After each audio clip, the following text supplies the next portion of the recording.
आज की बड़ी वित्तीय खबरें बेहद अहम हैं। मूडीज ने अमेरिका की क्रेडिट रेटिंग घटाकर ए से A1 कर दी है। इसके पीछे वजह है अमेरिका के बढ़ते बजट घाटे और कर्ज को फाइनेंस करने का दबाव। इसके बाद डॉलर और अमेरिकी बॉन्ड्स पर दबाव देखा गया है। इस बीच ट्रंप ने कहा है कि वह चीन के राष्ट्रपति शी जिनपिंग से मिलने के लिए चीन जाने को तैयार हैं। उनका मकसद है बीजिंग के साथ गठजोड़ से खाड़ी देशों को रोकना। ट्रंप ने एक और बयान में कहा, वॉलमार्ट और चाइना को टैरिफ खुद झेलने चाहिए, ग्राहकों को इसका असर नहीं पड़ना चाहिए।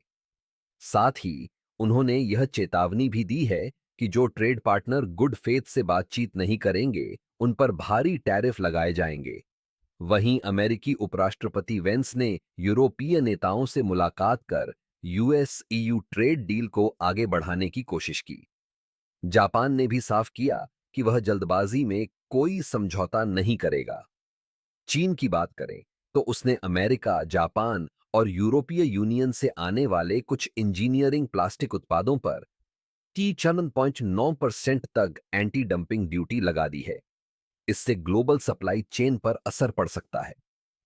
अमेरिका में ट्रेजरी यील्ड्स 5% के ऊपर निकल गए हैं, यानी निवेशक घाटे और कर्ज को लेकर चिंतित हैं। वहीं हाउस पैनल ने ट्रंप के टैक्स कट बिल को मंजूरी दे दी है और इस हफ्ते वोटिंग हो सकती है। चीन के पास अब अमेरिका के ट्रेजरी बॉन्ड्स कम हो गए हैं और अब यूके उससे आगे निकल गया है। यह एक बड़ा बदलाव है। गोल्डमैन सैक्स ने तेल की कीमतों को लेकर सतर्कता दिखाई है। उधर चीन में इंडस्ट्रियल आउटपुट उम्मीद से बेहतर रहा, लेकिन रिटेल सेल्स उम्मीद से कम बढ़ी।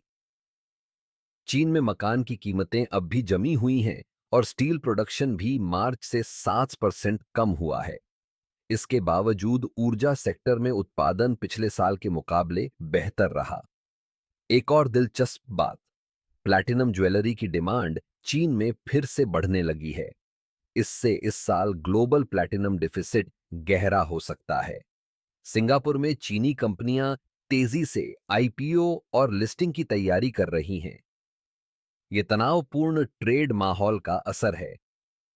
जापान में प्रधानमंत्री इशिबा की लोकप्रियता घटी है, लेकिन वे चुनाव से पहले हटाए जाएंगे, इसकी संभावना कम है।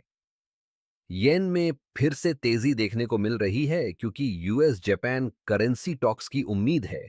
ईसीबी के एक अधिकारी ने कहा है कि ग्लोबल ट्रेड तनावों को देखते हुए यूरोप में ब्याज दरों को 2% से थोड़ा नीचे लाना पड़ सकता है। जर्मनी ने पहली बार न्यूक्लियर पावर के खिलाफ अपना स्टैंड बदला है, जिससे फ्रांस के साथ रिश्ते सुधर सकते हैं। यूरोप को इस साल अपनी गैस स्टोरेज भरने के लिए पिछले साल से 10 अरब यूरो ज्यादा खर्च करने पड़ेंगे। और पुर्तगाल में केंद्र दक्षिणपंथी गठबंधन ने चुनाव जीत लिया है, जबकि सोशलिस्ट और राइट विंग पार्टी कड़ी टक्कर में रही। ये थी आज की सबसे अहम ग्लोबल फाइनेंशियल खबरें।